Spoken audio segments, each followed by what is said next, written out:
লালমনিরহাট ও কুড়িগ্রামে নদ-নদীর পানি কিছুটা কমলেও এখনো চরাঞ্চল ও নিচু এলাকা নিমজ্জিত বানের চলে। ভোগান্তি থেকে মুক্তি মেলেনি নদী তীরবর্তীদের।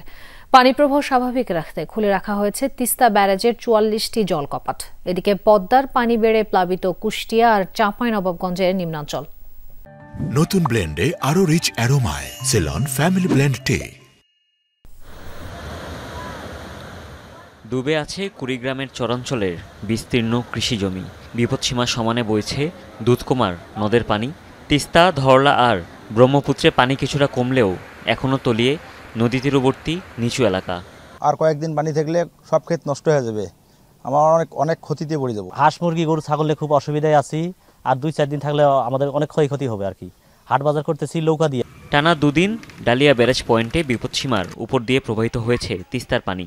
ভোগান্তি কমেনি উঁচু এলাকায় আশ্রয় নেওয়া মানুষের, এখনও মুক্তি মেলেনি জলবন্দী অবস্থা থেকে।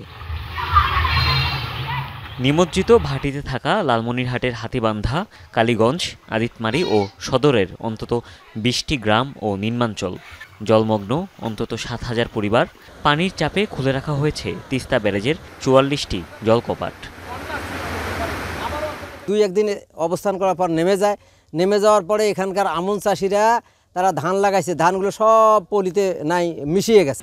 পদ্মার পানি বেড়ে প্লাবিত কুষ্টিয়ার দৌলতপুরের 4 ইউনিয়নের নিম্নাঞ্চল। পানিবন্দী প্রায় 40,000 মানুষ।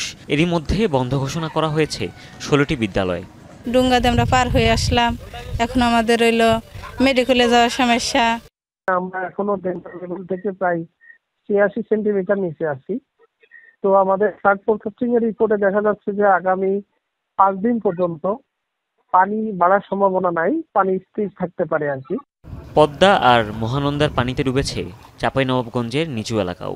সেই সাথে কিছু এলাকায় দেখা দিয়েছে ভাঙন। আগামী 2 দিন পানি কমার পর আবারও দেশের প্রধান নদ নদীর পানি বৃদ্ধির পূর্বাভাস দিয়েছে বন্যা পূর্বাভাস ও সতর্কীকরণ কেন্দ্র। হুমায়ুন রশিদ, যমুনা নিউজ।